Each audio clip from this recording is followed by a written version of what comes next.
Pour notre rubrique Homme, nous sommes à l'université de Tübingen. Nous allons évoquer une pathologie qui affecte principalement les enfants.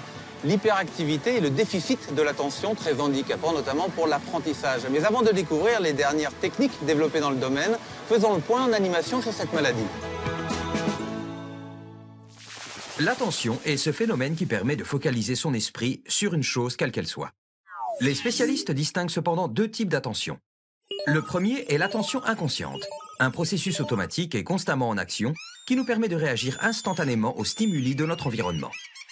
Grâce à lui, nous prenons environ 6000 décisions par jour de façon inconsciente, comme le fait de sortir par une porte et non par la fenêtre, ou de regarder avant de traverser un carrefour. L'autre type d'attention est conscient, et donc plus lent. Il nous permet de nous concentrer sur un objectif déterminé. Or, contrairement à une idée reçue, cette attention ne relève pas d'une simple question de volonté. Ses fondements sont neurobiologiques avant même d'être psychologiques. C'est en premier lieu une question d'hormones comme la fameuse dopamine sécrétée dans le cerveau et qui permet de hiérarchiser les informations. Tout dysfonctionnement hormonal peut donc entraîner des troubles de l'attention. Et ces troubles ne sont pas rares. 4 à 6% des enfants dans le monde en sont affectés.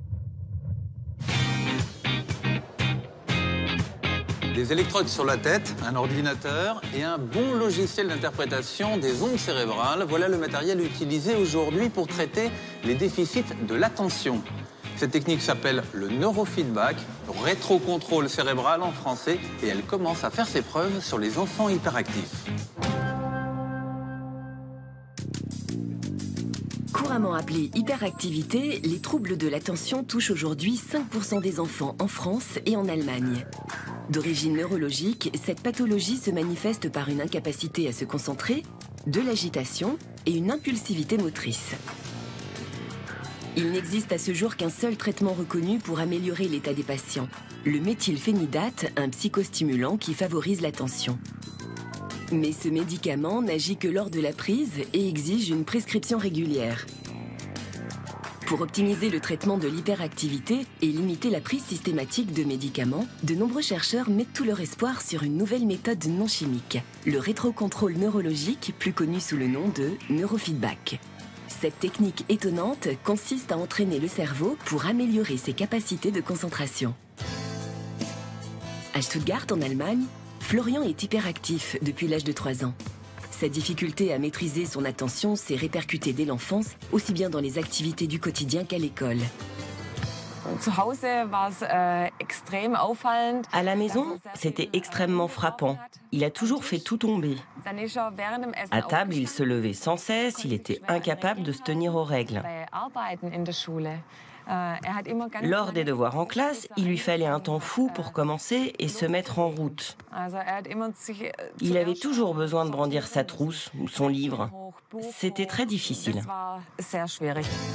Pour diminuer ses symptômes, le pédiatre de Florian lui prescrit du méthylphénidate pendant 7 ans, ce médicament qui stimule l'attention.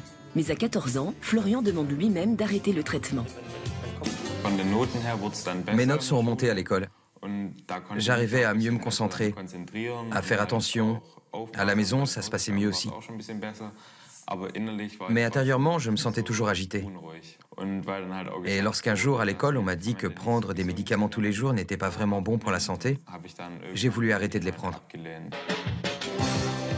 C'est à ce moment-là que Florian entend parler par son médecin du neurofeedback. Edith Schneider suit des enfants hyperactifs depuis de nombreuses années. Dès 2006, elle a commencé à utiliser la technique du neurofeedback pour soigner ses patients. Grâce à des électrodes, cette méthode mesure l'activité électrique cérébrale liée au fait d'être attentif. L'objectif, améliorer l'attention à travers des exercices ludiques. Ici, un avion symbolise la capacité de concentration de Florian sur un écran. Quand il est attentif, l'avion vole haut. Quand il relâche son attention, l'avion vole bas. Il voit ainsi l'activité de son cerveau en temps réel et de façon imagée. Sur l'écran apparaît une flèche bleue pointée vers le haut. Cela indique qu'il doit, en se concentrant, diriger son avion vers le haut. Lorsque la flèche rouge pointe vers le bas, Cela lui indique qu'il doit piloter l'avion vers le bas, c'est-à-dire en se détendant. C'est comme un muscle que l'on entraîne. Il se renforce naturellement, de manière durable. Ok Flo, je te montre vite fait ce qu'on a fait. Regarde. Ici, c'est la ligne bleue. Elle montre si tu as réussi à te concentrer aujourd'hui. C'est pas mal du tout. Le fait qu'elle aille vers le haut montre que tu t'es concentré et donc que tu arrives à être attentif.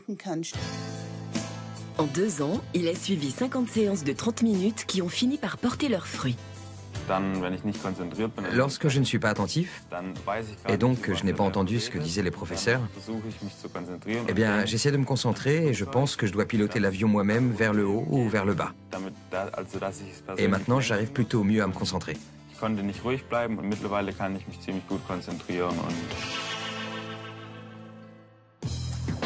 Si en Allemagne, de plus en plus de thérapeutes recourent au neurofeedback pour traiter l'hyperactivité chez les enfants, à Lyon, des chercheurs vont encore plus loin et tentent d'optimiser cette méthode en la rendant plus exigeante en concentration et plus ludique. Jérémy Matou, chercheur à l'INSERM, a eu l'idée de développer un système de jeu vidéo contrôlé par la pensée. L'objectif, appliquer ce neurofeedback d'un genre nouveau à de futurs patients hyperactifs. Le prototype qu'il a mis au point, un puissance 4. Dans ce jeu bien connu, 2 joueurs s'affrontent pour aligner 4 pions d'une même couleur. Alors ce que vous voyez, c'est 2 joueurs qui sont en train de jouer au jeu du puissance 4, qui est présenté sous une forme nouvelle ici, informatique. Et surtout, la commande est cérébrale. En fait, les casques dont sont équipés les 2 joueurs sont leur seul moyen de communiquer leur choix à l'ordinateur. L'ordinateur flash toutes les colonnes une à une, très rapidement. Le joueur doit rester concentré sur la seule colonne où il veut poser le pion. Lorsque cette colonne est flashée, le cerveau a une réaction particulière que la machine va interpréter. Ce n'est donc que par la pensée que les cobayes peuvent jouer. La tâche de la machine, ça va être de décoder la réponse cérébrale quand la colonne voulue est flashée, pour bien positionner le pion. Là encore, la concentration du joueur est sollicitée. Plus il est attentif, plus il a de chances que la machine interprète correctement son intention de jeu. C'est une nouvelle voie qu'on veut explorer, qui est prometteuse. Il y a certains défis dans ce jeu-là qui peut-être vont permettre de renforcer cet effet d'apprentissage et d'effort attentionnel. Pour prouver l'efficacité de ce jeu pour des patients hyperactifs, des tests cliniques débuteront en septembre 2014. Aujourd'hui déjà, Jérémy Matou collabore avec des industriels pour développer des jeux vidéo plus élaborés sur ce modèle.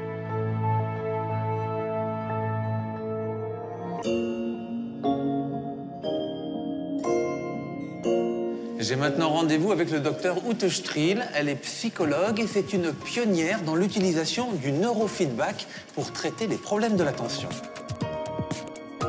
Docteur Striel, vous venez de terminer une étude sur le neurofeedback, sur son efficacité sur les problèmes d'attention et l'hyperactivité. Quels sont les résultats? Pour l'instant, et d'après ce que nous pouvons dire, il semblerait que le neurofeedback soit réellement une méthode spécifique et efficace. Est-ce que l'on sait si les effets du neurofeedback sont stables dans le temps? Nous avons pu montrer que 2 ans après la fin de l'entraînement, les enfants continuent à s'améliorer. Les parents sont de plus en plus satisfaits du comportement des enfants, leur attention pendant les tests s'améliore et ils ont su conserver leur capacité d'autorégulation. Du coup, nous pensons que le cerveau a vraiment changé. Grâce au neurofeedback, il a appris à réagir normalement, comme celui d'enfants qui ne souffrent pas de TDAH. Un traitement au neurofeedback, combien ça coûte aujourd'hui?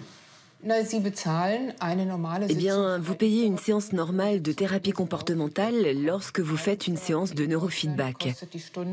En Allemagne, cela coûte entre 80 et 120 € de l'heure.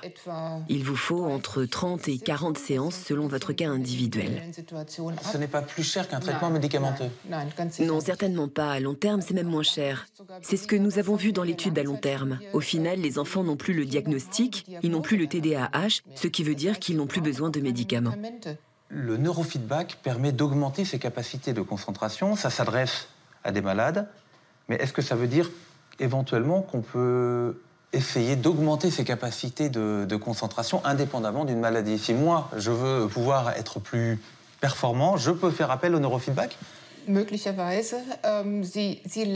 Probablement oui. Vous apprenez à réveiller votre cerveau sur commande.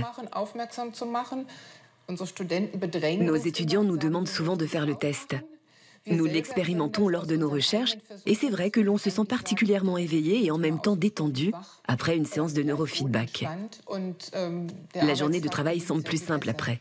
Peut-être à l'avenir pourrons-nous tous faire une séance de neurofeedback le matin après s'être brossé les dents. Et est-ce que vous seriez d'accord pour me faire essayer cette technique? Oui, bien sûr. Alors allons-y.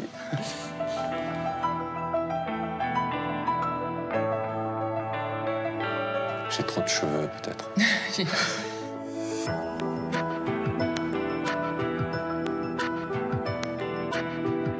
C'est très étrange, on a l'impression de contrôler sans contrôler.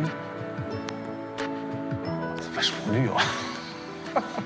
C'est incontrôlable. J'ai un peu de mal. Vous avez le droit de respirer, je vous en prie.